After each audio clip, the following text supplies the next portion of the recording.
2차 방정식과 2차 함수의 첫 번째 시간인데요.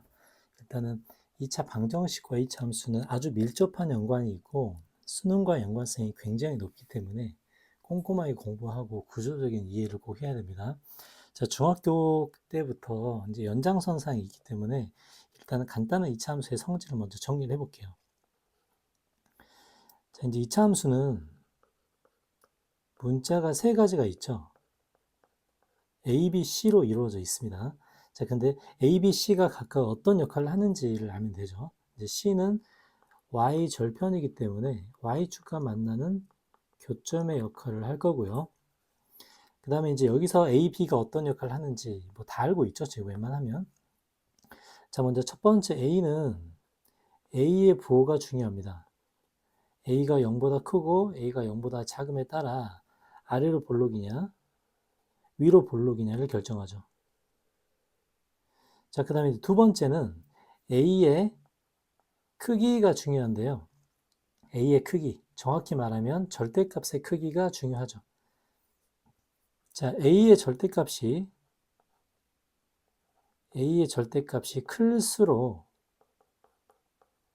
클수록 폭은 점점 좁아지는 이제 이런 모양이 되겠죠.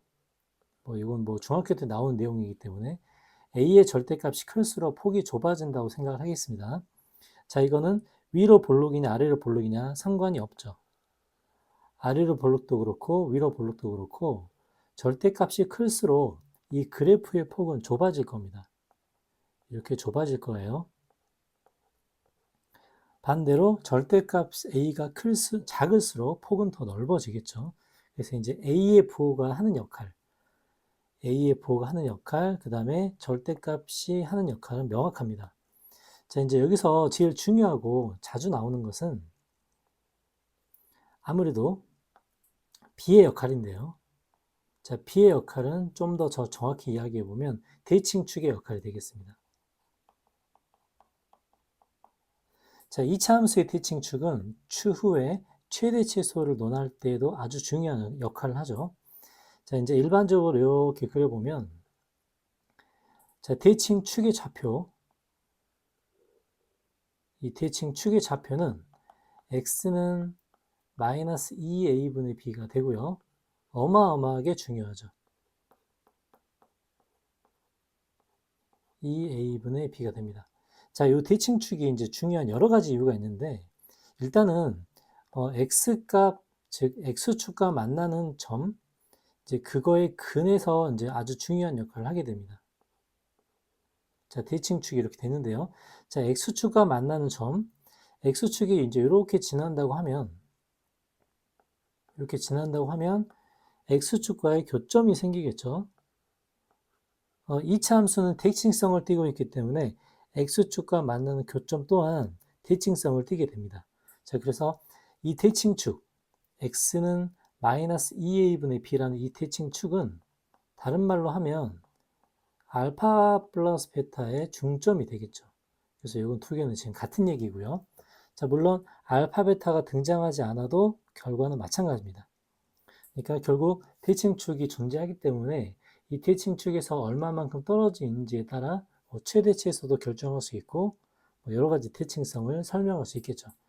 자, 이제 이렇게 x축만 관여하는 게 아니고, 자, 이제 일반적인 2차 함수에서 x축만 관여하는 게 아니고, 물론 이제 x축이 가장 큰 역할을 하죠. 자, 왜냐면 방정식의 근이기 때문에.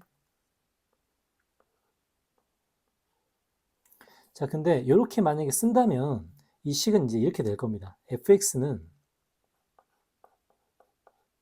첫 번째 fx는 최고 차이 개수를 모르고요. 최고 차이 개수를 모르고 x-알파, x-베타라고 쓰겠죠. 자, 이렇게 돼 있을 때 대칭축은 x는 알파 플러스 베타의 중점이 된다는 거. 이거 방금 이야기했죠. 그리고 대칭축의 좌표를 따로 이렇게 놓고 보면 요거를 x 이퀄 p라고 해볼게요. 그러면 알파 베타의 중점이 대칭축이 된다. 이제 이렇게 쓸 수 있고요.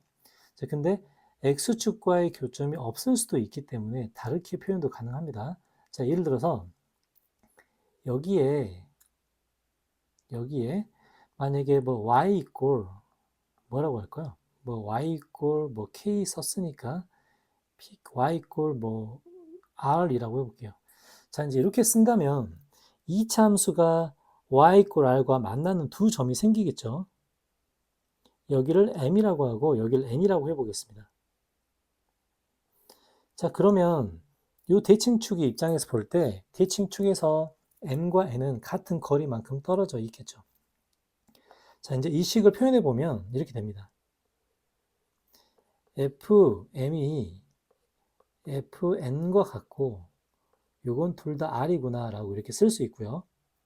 그 다음에 이제 요 식을 또 다르게 표현하면 fx에서 r을 뺀 거 맞죠? fx에서 r을 뺀 거 그러니까 m을 집어넣어도 요 식은 0이 되고요. n을 집어넣어도 0이 되겠죠. 그래서 요 식을 좀 쉽게 x 이렇게 표현이 가능합니다. 즉 함수값이 같은 점이 찍히면 여기서 이제 대칭축을 또 찾아낼 수가 있다는 소리인데요. 그럼 여기서 대칭축은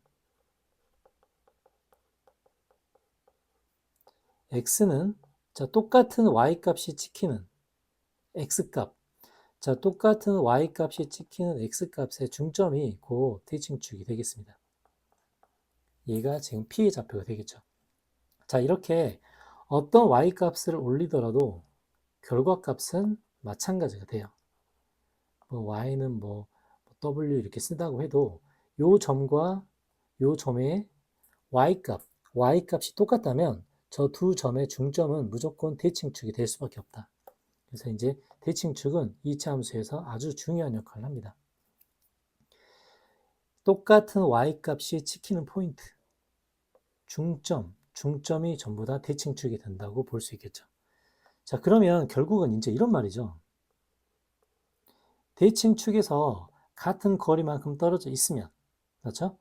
즉, f p 플러스 알파이고, 자, 이 말은 대칭축 p에서 알파만큼 떨어져 있다는 소리죠. 그리고 p 마이너스 알파이면, 즉, p에서 알파만큼 왼쪽으로 간 것과 p에서 알파만큼 오른쪽으로 간 게 똑같다고 하면, 이 말은 곧 대칭축이 x equal p라는 소리입니다. 맞죠? 그래서 이제 이런 성질이 성립하고요. 자, 이 두 번째 식에서 또 이렇게도 이야기할 수 있겠죠. 자, 두 번째 식에서 x는 지금 2분의 자, 이제 이 좌표를 보면 2분의 n 플러스 n이 2p이기 때문에 다른 말로 n은 지금 2분의가 아니라 이건 p죠, p. 2분의 n 플러스 n이 p이기 때문에 n을 써봐라고 하면 2p-m이라고 이렇게 쓸 거예요. 그럼 다른 말로 이런 식도 가능하죠. f m과 f 2p-m이 같다고 볼 수 있습니다. 자, 그래서 이렇게 여러 가지 식의 표현들이 전부 다 대칭축을 뜻하는 표현들이죠. 자, 대칭축 찾아볼게요. 자, 함수값이 같으면 두 함수값을 같게 만드는 이 x값, 요 x값의 중점이 대칭축이 되고요. 요걸 다른 말로 하면 이렇게도 표현할 수 있겠죠. 자, 즉 똑같습니다. 자, 하는 말들이 전부 다 똑같은데요. 자, 여기 m과 2p-m을 더했을 때, 즉 x값의 합이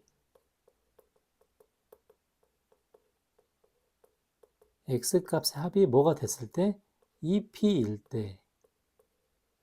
때 대칭축이 x equal p이다 라고 이렇게 쓸 수 있습니다. 이렇게 여러 가지 표현들이 가능하겠죠. 그래서 이제 결론을 내보면 여기 x값 있죠. 요 안에 들어있는 x값과 여기 안에 들어있는 x값을 합쳐서 뭐가 되면 두 개의 합이 2p가 되면 대칭축을 x equal p라고 설명할 수 있다는 뜻이에요. 그래서 이제 이것은 어떤 식으로도 여러 가지로 표현이 가능합니다. 예를 들어서 f EP 마이너스 x, f 플러스 x 이렇게 돼도 마찬가지 결과겠죠. 자, 마찬가지 결과라는 것은 이런 뜻이에요. EP-x와 x를 더하면, 그죠? 두 개의 값을 더하면 합이 뭐일 때? 합이 EP일 때 우리는 대칭축을 x 이퀄 p라고 설명할 수 있다는 뜻입니다. 그렇죠? 그래서 2차 함수에서 fq, fp의 표현은 2차 함수에서 아주 중요한 표현인데요. 이 표현은 즉 어떤 걸 찾아내냐? 대칭축의 표현이라고 생각을 하면 되겠습니다. 대칭축을 나타낸다 라고 할 수 있습니다. 뭐에서? 2차 함수에서. 그래서 이제 이렇게 대칭축을 표현하는 여러 가지 방법을 배우고 이제 왜 이렇게 표현할 수밖에 없는지를 잘 인지를 하는 게 되게 중요하겠죠. 나머지는 뭐 중학교급과 연장선상에 있기 때문에 다 이제 A, B, C 값으로 나타낼 수 있습니다. 자, 이제 이 직선 방정식에서 간단한 1차 함수, 절대값을 포함한 1차 함수를 이제 이야기를 잠깐 할 텐데요. 절대값을 포함한 1차 함수 그래프와 2차 함수 그래프의 상관관계가 여러 가지 형태로 시험에 나오기 때문에 정확하게 알고 있어야겠습니다. 자, 우리는 절대값 속이 0이 되는 게 기준이 되죠, 항상. 자, 이 그래프를 그려라고 하면 이 절대값 속이 0이 되는 두 가지 값이 기준이 되겠습니다. 자, 그래서 x가 1보다 작을 때, 자, x가 1보다 작을 때는 식이 어떻게 되죠? 둘 다 마이너스니까 마이너스 2x 플러스 4가 되고요. 자, 그 다음 두 번째, x가 1에서 3 사이일 때, 자, 1에서 3 사이는 첫 번째 절대값이 플러스고 두 번째 절대값이 마이너스죠. 자, 그러면 첫 번째가 플러스고 두 번째가 마이너스라서 답은 이렇게 될 겁니다. 자, 세 번째, 3보다 크거나 같을 때는 둘 다 플러스가 되겠죠. 자, 둘 다 플러스가 돼서 식은 2x-4가 되죠. 자, 그래서 이 그래프를 보면, 자, 그래프를 보면 x값이 1보다 작을 때는 마이너스 2x 플러스 4를 그리고요. 그 다음에 1과 3 사이에서는 y는 2를 그리고 그 다음에 3보다 크거나 같을 때는 2x 플러스 4를 그린다는 뜻입니다. 자, 이렇게 절대값 그래프는 항상 x값을 기준으로 나눠주는 거 되게 중요하죠. 자, 예를 들어서 절대값이 하나라고 했을 때는 하나라고 했을 때는 1을 경계선으로 나눠지기 때문에 그림은 이렇게 V자 형태의 그림이 될 겁니다. 자, 절대값이 두 개일 때는 방금처럼 이렇게 디귿자 형태의 평평한 구간이 생기는 모양이 반드시 존재하겠죠. 그 다음에 절대값이 세 개일 때는 절대값 속이 0이 되는 부분이 세 가지 포인트가 있기 때문에 우리가 상상을 해보면 꺾이는 포인트가 몇 개죠? 꺾이는 포인트가 3번 있을 겁니다. 그래서 절대값이 3개 들어간 것은 꺾이는 포인트가 3가지고요. 절대값의 개수에 따라 꺾이는 포인트들이 결정이 될 겁니다. 그러니까 이제 이 그림 같은 경우는 여기가 1이고 여기가 2, 여기가 3이 되는 이제 이런 그래프가 되겠죠. 항상 이렇게 꺾이는 포인트가 절대값의 개수에 따라 달라질 겁니다. 참고를 알아두고요. 자, 이제 좀 전에 했던 2차 함수 모양 이제 다시 한번 정리해 보겠습니다. 자, A의 부호는 그래프의 모양을 좌우했죠. 그 다음에 이제 꼭지점의 좌표 다 아는 이야기고요. 자, 대칭축의 방정식 가장 중요합니다. 마이너스 2a분의 b 가장 중요하죠. 자, 그 다음에 아까 이야기했었죠. 함수값이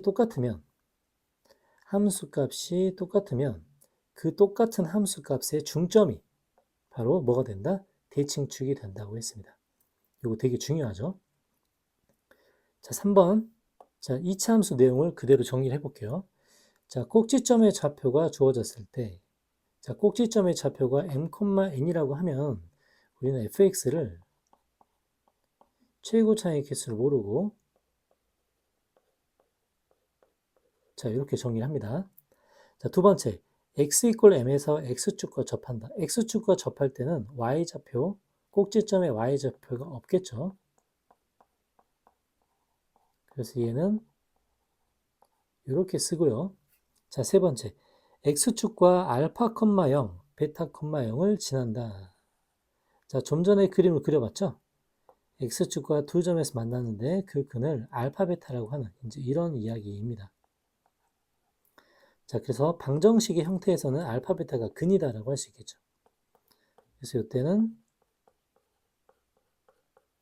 알파와 베타의 인수분해 꼴의 모양이 되겠습니다. 자, 세 번째, 그래프가 지나는 세 점이 있다. 자, 이렇게 세 점을 지나는 2차 함수식을 쓸 때는 항상 편리한 계산을 위해서 이렇게 A, B, C가 들어가는 이런 모양으로 찾는 게 이제 계산할 때 가장 편합니다. 그래서 2차 함수식은 각각의 조건에 따라 어떻게 만들어질지를 이제 형태마다 잘 기억을 해야겠죠.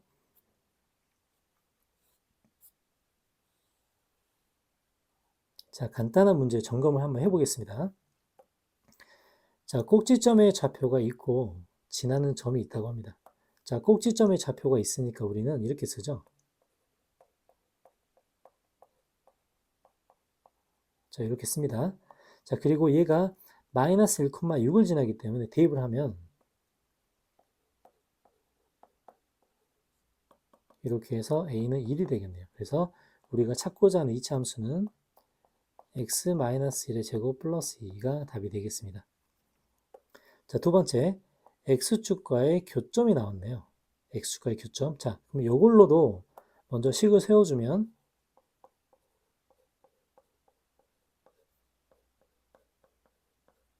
이렇게 되죠. 그리고 꼭지점의 좌표가 y는 마이너스 2라고 되어 있는데 이미 우리는 2차 함수를 한번 형태를 이렇게 만들었기 때문에 여기서 꼭지점의 좌표를 직접 찾아서 우리가 마이너스 2를 사용을 해야겠네요. 자, 그러면 요거 꼭지점 찾으려면 뭘 해야 되죠? 완전제곱을 해야 됩니다. 그래서 얘를 완전제곱으로 고쳐주면 x-3의 제곱 되죠? 그러면 플러스 1 마이너스 1이니까 이렇게 될 겁니다. 그래서 꼭지점의 y좌표 여기 들어있네요. 그래서 최종적으로 a 값이 2가 되기 때문에 답은 뭐 전개를 해도 되고요. 이렇게 적겠습니다. 자, 그 다음 세 번째, 세 점을 지나는 2차 함수. 자, 미지수를 어떻게 쓰냐에 따라 달라지는데 물론 우리가 y는 꼭지점이 m,n이라고 해서 여기에 대입해도 상관없어요. 근데 요식보다는 좀 더 간단한 식은 세 점을 지날 때는 일반형을 쓰는 게 좋습니다. 자, 이런 형태를 일반형이라고 부르죠.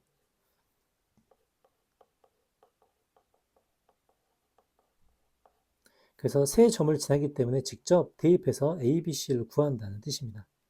그래서 0,3 자, 0,3이면 C가 3이죠. 마이너스 1,8 이렇게 됩니다. 그 다음에 4,3이면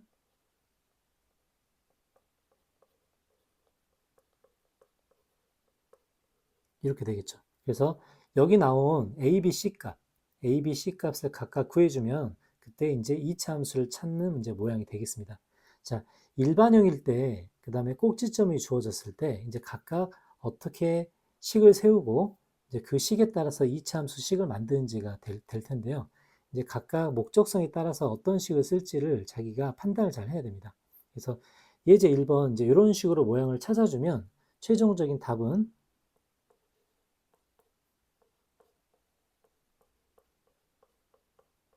이렇게 될 겁니다. 이 두 번째 식과 세 번째 식을 연립해서 A값, B값을 찾아주면 되겠죠. 자, 예제 2번 보겠습니다. 2차 함수 그래프가 M값에 관계없이 일정한 점을 지난다. 자, 저렇게 m값에 관계없이란 말은 m의 영향을 받지 않는다는 건데요. 다른 말로 m에 대한 항등식이라는 소리죠.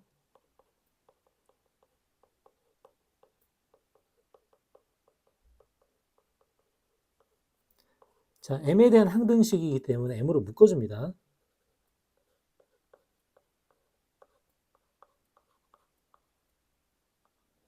그리고 한쪽을 0을 만들면 식은 이제 이렇게 될 거예요. 자, 그러면 m값에 관계없이라고 했기 때문에 m의 영향을 받지 않죠. 그래서 이제 이 부분을 0을 만들어줍니다. 그죠? 그래서 x는 2를 대입하면 y는 4가 됩니다. 그래서 2,4가 나오는데요. 이 2,4가 이 그래프의 꼭지점이라고 합니다. 자, 꼭지점이 2,4다. 자, 그러면 2,4를 얘가 지난다고도 할 수 있겠죠. 꼭지점 지나는 거니까요. 물론 꼭지점의 좌표를 만들어서 해도 되지만 지난다고 하니까 이제 요 m 값을 직접 이제 구해 보겠습니다. 자, 꼭지점을 한번 해볼게요. 꼭지점. 자, 꼭지점은 x 플러스 2분의 m의 제곱, 그 다음에 마이너스 4분의 m제곱, 마이너스 2m이 되겠네요. 자, 그럼 꼭지점의 좌표가 2,4인데 벌써 꼭지점의 x좌표가 나왔죠? 마이너스 2분의 m이 꼭지점 x좌표고요. 여기 2가 되니까 m값은 마이너스 4가 되겠습니다.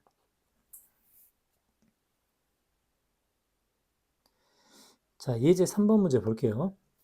자, 이 그래프의 모양으로 A, B, C의 이제 부호를 따지라고 하네요. 자, 먼저 첫 번째, A는 음수죠. A는 음수입니다. 자, 그리고 두 번째, 자, 대칭축이 마이너스 2A분의 B가 되는데요. 여기서 대칭축은 양수가 되죠. 근데 양수가 되는데 A가 음수이기 때문에 당연히 B는 양수가 되겠죠. 자, C는 Y 절편이기 때문에 Y축과 양수 부분에서 만나고 있습니다. 그래서 이제 C의 부호는 양수가 되고요. 그 다음에 네 번째, 지금 4A-2B 플러스 C라고 되어 있는데 그러면 여기 어떻게 나왔을까? 자, X에 뭘 대입해야 이렇게 될까를 봤더니 X에 마이너스 2를 대입하면 맞죠? X에 마이너스 2를 대입한 값이 이렇게 나옵니다. 자, 근데 마이너스 2,0을 지난다고 나왔죠? 그러니까 이제 요 답은 0이겠네요. 그 다음에 이제 다섯 번째, A 플러스 2B 플러스 4C. 자, 그럼 요거는 X 값에 뭘 대입해야 이렇게 될까? 바로 찾기는 어렵죠, 지금. 그래서 이제 다섯 번째 형태는 X의 2분의 1을 한번 넣어보겠습니다. 자, 2분의 1을 집어넣으면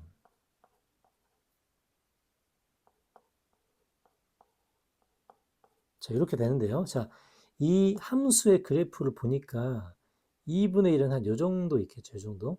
그래서 2분의 1을 집어넣었을 때의 y 값은 양수에 찍힌다고 할 수 있습니다. 근데 이제 요거를 4분의 1로 묶어보면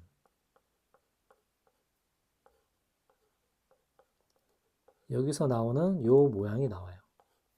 요 모양이 나옵니다. 그래서 f 2분의 1을 넣어봤더니 얘가 0보다 크구나.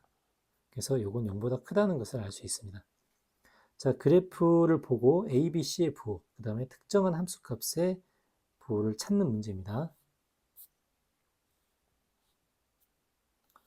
자, 이제 절대값의 그래프를 알아볼 건데요. 일단 절대값의 그래프를 알기 전에 대칭형 그래프부터 먼저 점검을 하고 넘어가겠습니다. 자, 예를 들어서 자, y는 fx의 그림이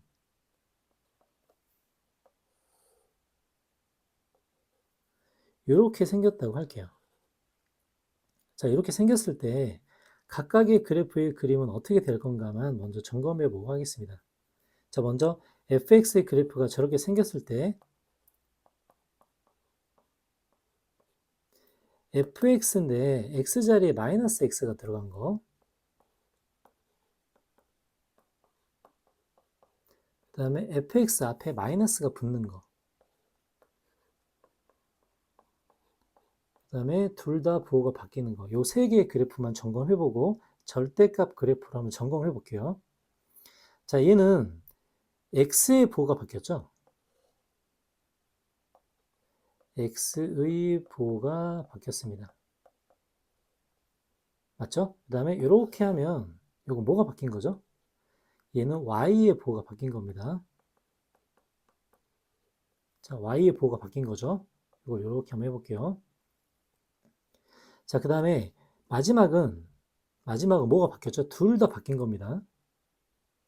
둘 다 바뀐 거고요. 각각의 그래프가 어떻게 되는지만 점검을 해 보겠습니다. 자, 그러면 첫 번째, x의 부호가 바뀌었다. 자, x의 부호가 바뀌었다는 것은 y축 대칭이 됐다는 소리죠. 그래서 원래의 fx 그림이 이렇게 됐다는 뜻입니다. 맞죠? 자, 두 번째는 y의 부호가 바뀌었네요. 자, y의 부호가 바뀌었다는 것은 x축 대칭이 됐다는 뜻입니다. 그래서 원래의 그림에서 이런 식으로 되겠네요. 그 다음에 3번처럼 x도 바뀌고 y도 바뀌었죠? x도 바뀌고 y도 바뀔 때는 원점 대칭이라고 합니다. 그래서 x축 대칭 한 번, y축 대칭 한 번 해서 이제 이렇게 그림을 그려주죠. 자, 이제 이 모양 대칭 관계를 잘 파악을 하고요. 절대값 그래프로 넘어가겠습니다. 자, 절대값 그래프는 왜 이렇게 구동되는지를 이해를 하고 나중에는 여러 가지 그래프가 나오기 때문에 그리는 패턴을 암기시켜 놓은 게 되게 좋아요. 자, 그러면 첫 번째는 fx 전체에 절대값이 있는 모양인데요. 자, 이제 요거는 어떻게 나눠지는지 한번 보겠습니다. 자, 원래 fx의 식이 있는데 fx 전체의 절대값이 있기 때문에 이제 이렇게 되겠죠. 여기 지금 위에 나와 있는 fx를 한번 사용해 보겠습니다. 자, 그럼 첫 번째 fx의 절대값이기 때문에 절대값 안에 있는 부분이 0보다 크거나 같으면 y는 x제곱 마이너스 2x가 그대로 될 거고요. 맞죠? 자, 두 번째, 절대값 속이 0보다 작을 때는 전체 식에 마이너스가 붙어서 나올 겁니다. 그래서 이게 그림을 그리는 원칙이 되겠죠. 자, 그러면 x제곱 마이너스 2x가 0보다 크거나 같다는 것은 우리가 부동으로 봤을 때 x가 2보다 크거나 같고 x가 0보다 작거나 같을 때예요. 그 다음에 얘는 x가 2와 0 사이일 때겠죠. 자, 그래서 그림 모양을 최종적으로 점검해 보면 2보다 크거나 같고 0보다 작거나 같을 때는 원래 있던 그림을 똑같이 그려줍니다. 똑같이 그려주죠. 근데 0과 2 사이일 때는 원래 그래프에서 자, 어떻게 이동했는지를 볼까요? y의 부호가 바뀌었죠. y의 부호가 바뀌었습니다. 그럼 무슨 대칭이죠? x축 대칭이죠. 그래서 이제 원래의 그래프는 x축 대칭에 이렇게 생겼을 거예요. 이렇게. 근데 이 생긴 모양 중에서 0과 2 사이만 그려준다라는 뜻입니다. 이렇게. 맞죠? 그래서 이제 이 패턴은 모두 다 어떤 그래프든지 똑같이 적용이 되기 때문에 이제 우리는 형태를 암기하는 게 좋겠죠. 자, 정리를 해보면 x축 윗부분은 그대로 두고 x축 아랫부분은 x축으로 대칭하여 이동한다. 즉 x축 밑에 있는 부분을 위로 접어 올린다고 하겠습니다. x축 아래를 위로 대칭이라고 하겠습니다. 자, 이 그래프에 그리는 원리는 다른 함수도 똑같이 적용이 되기 때문에 가장 많이 나오기 때문에 꼭 기억합니다. x축 아래를 위로 접어 올린다고 생각합니다. 자, 이제 두 번째 그림을 볼게요. 자, 이번에는 x의 절대값이 남아있네요. x에만. 자, 그러면 우리가 평소에 하던 형태로 이제 그대로 한번 가볼게요. 자, 그 말은 x를 기준으로 나눠야겠죠. 자, x를 기준으로 나눠야 됩니다. 자, 이렇게 되죠. 자, 그러면 x를 기준으로 나누기 때문에 x가 0보다 크거나 같을 때는 fx가 되고요. x가 0보다 작을 때는 x에 마이너스가 붙겠죠. 자, 그러면 요거를 한번 해석을 해볼게요. 자, 그러면 x가 0보다 크거나 같을 때는 원래의 그래프를 그대로 그린다는 뜻이죠. 원래의 그래프를 그대로 그린다. 어떨 때? x가 0보다 크거나 같을 때는 원래의 그래프를 똑같이 그린다는 뜻입니다. 맞죠? 이게 지금 그 얘기죠. 이때는 똑같이 그린다. 근데 x가 0보다 작을 때는 이 그림을 그린다예요. 자, 그럼 이 그림의 포인트를 보겠습니다. 자, 어떻게 이동이 되어 있죠? x의 부호가 바뀌었기 때문에 y축 대칭의 그래프가 되겠죠. 아, 그러면 x의 음수 부분은 y축 대칭의 그래프를 그리는구나 라고 해서 이렇게 될 겁니다. 자, 아까 한 이야기와 똑같이 이 그림은 모든 상황에 대해서 똑같이 적용이 되기 때문에 함수가 바뀌어도 똑같기 때문에 그리는 방법을 암기하는 게 좋겠죠. 그래서 이제 이 그림은 이렇게 정리하겠습니다. x축이 아니죠. y축이죠.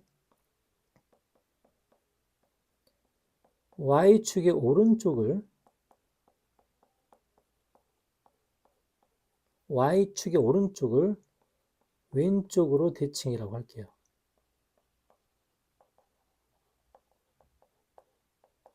다른 함수의 그래프가 이렇게 절대값이 들어가도 그리는 원칙은 똑같습니다. 그래서 암기를 하는 게 좋겠죠. 자, 세 번째 그림을 볼게요. 자, 세 번째 그림은 y의 절대값이 들어가 있습니다. 자, 그러면 똑같죠?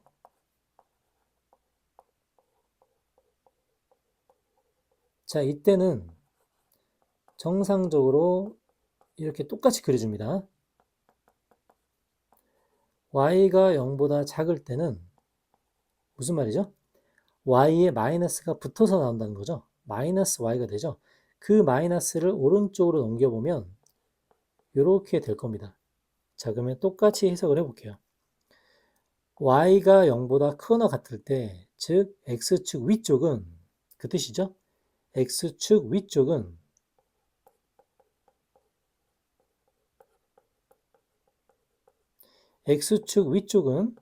fx를 그려준다. 똑같이 그려준다는 뜻이죠. 똑같이 그려준다. x축 위쪽은 똑같이 그려준다가 돼요. 됐죠? 자, 그럼 해석을 해볼게요. x축 아래쪽은 이 그래프를 그린다는데 이 그래프는 무슨 그래프인가? 자, 이거 무슨 그래프죠? y의 부호가 바뀌어서 x축 대칭입니다. 그래서 x축 대칭은 원래 이렇게 생겼죠. 이렇게. 근데 그 부분 중에서 어떤 부분만 x축 아래, x축 아래쪽, 그죠?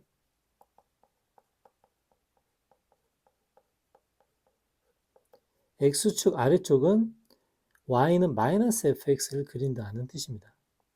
그래서 이제 그림은 이렇게 되는 거예요. 자, 그래서 이 절대값을 나누는 기준에 따라 그림이 이렇게 그려지는데 이 그리는 원칙을 암기하는 게 좀 더 편하겠죠. 그래서 이제 이건 이렇게 하겠습니다. x축 위를 아래로 대칭한다고 하겠습니다. 자, 그래서 절대값이 들어가는 이 세 가지 모델 그림 그리는 방법을 암기를 시켜 놓는 게 훨씬 더 편합니다. 세 가지 그림. 자, 꼭 기억해서 다른 함수에도 꼭 써먹어야 돼요. 자, 방금 그렸던 그림으로 이제 요거 한번 그려보고 이제 넘어가겠습니다. 자, 전체에 절대값이 있네요. 자, 전체에 절대값이 있을 때 어떻게 그리라고 했죠? 아까 뭐라고 했냐면 x축 밑에 있는 부분을 위로 접어 올리라고 했죠. 그래서 접어 올리는 그래프는 이렇게 될 겁니다. 그래서 여기가 1, 여기가 1, 이제 이런 그림이 되겠죠. 자, 두 번째. 자, 이번에는 x의 절대값이 있네요. 자, x의 절대값 있는 거 어떻게 하라고 그랬죠? 이거는 y축의 오른쪽을 그냥 두고 y축의 오른쪽을 그냥 두고 왼쪽으로 대칭시키라고 했습니다. 그래서 이제 이런 그림이 되겠죠. 자, 3번. 자, 이번엔 y의 절대값이 있네요. 자, y의 절대값이 있는 거 어떻게 하라고 했죠? y축의 위를, 아니 x축의 위를 그냥 두고 이거를 아래로 대칭시키라고 했습니다. 그죠? 그래서 이제 이 그림은 이런 모양이 되겠습니다. 그래서 항상 요 세 가지 이상은 벗어나지 않습니다. 절대. 요 세 가지 모양이 어떤 그래프를 그릴 건지 패턴을 그리는 방법 있죠?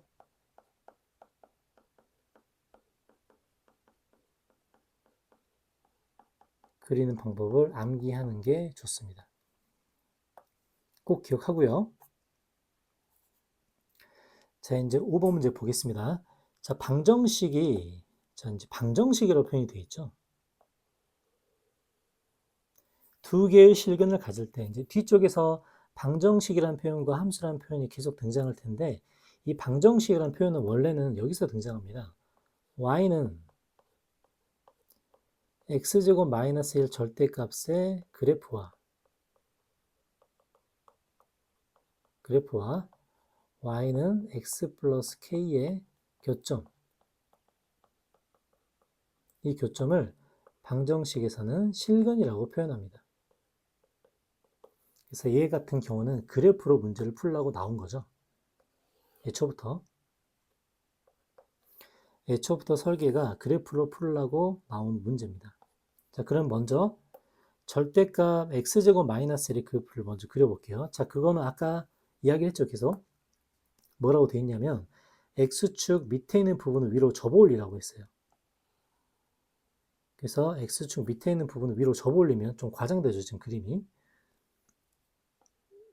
x축 밑에 있는 부분을 위로 접어 올리면 이렇게 모양이 되겠죠.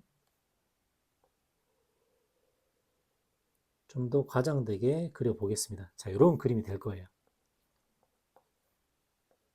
자, 그리고 y는 x 플러스 k를 할 텐데 이제 두 개의 실근을 갖는다고 하죠. 자, 기울기가 1인 직선인데 y 절편이 달라지는 직선입니다. 자, 그러면 생긴 모양은 이렇게 되겠죠. 이런 식으로 움직입니다. 자, 이때는 교점이 하나도 없고요. 자, 이렇게 되면 교점이 한 개가 등장하죠. 여기서부터 교점이 한 개가 등장합니다. 그래서 이걸 계속 평행이동 시켰을 때 어떻게 됐을 때 교점이 두 개라고 할 수 있는가? 첫 번째는 안 만나고 두 번째부터 교점이 등장하죠. 교점이 등장하고 쭉 위로 올려보면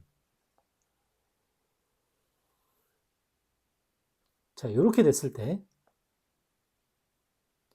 이렇게 됐을 때가 이제 교점 개수 세볼게요. 자, 얘는 하나 더 위로 올라가면은 3번에 가까워지면 교점이 두 개가 되고요.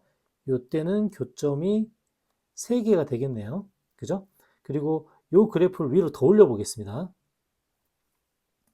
쭉 그래프를 위로 올려보면 어느 순간 이렇게, 그쵸? 이렇게 접하는 순간이 또 한 번 올 거예요. 자, 요거를 4번이라고 하겠습니다. 자, 그러면 생긴 모양을 보니 4번 같은 경우도 교점이 3개죠. 자, 그러면 두 개의 실근을 갖는다. 그러면 교점이 두 개라는 뜻입니다.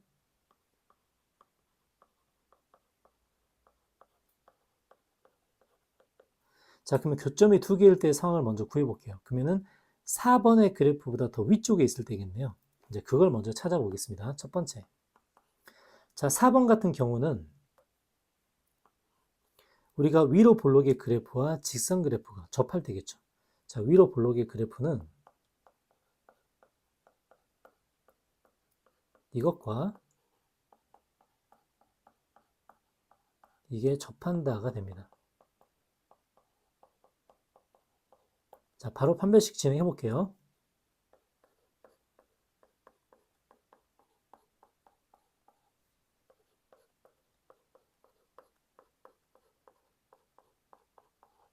b제곱 마이너스 4ac 0, 그쵸? k는 4분의 5가 되겠네요. 그래서 4번일 때는 K가 4분의 5가 되겠습니다. 그러면 4분의 5보다 더 크면 교점이 무조건 2개가 생기겠죠. 자, 그 다음에 또 가능한 건 3번과 2번의 사이죠. 그럼 이제 2번 같은 경우는 여기가 마이너스 1이 될 거예요. 그래서 이것도 K는 마이너스 1이 됩니다. 맞죠? 그 다음에 3번 같은 경우는 마이너스 지금 1을 지날 텐데 좀 그림이 좀 잘못됐네요. 그죠? 이걸 좀 더 위로 올려보면은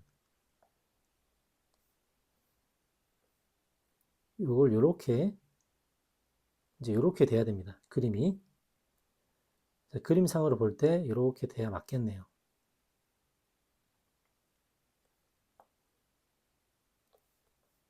자, 4번은 접하고요. 자, 3번 같은 경우는 마이너스 1,0을 지나기 때문에 요 값, 요 K는 1이 될 겁니다. 그래서 두 번째, 우리가 두 근을 가질 때는요, 2번보다 더 위로 올라가고, 그 다음에 3번보다 더 아래에 있을 때죠. 그래서 K 값의 범위는 마이너스 1보다 크고, 3번보다 더 아래에 있을 때이기 때문에 1보다 작다가 되겠죠. 그래서 이제 정리를 해보면 두 개의 실근을 갖는다.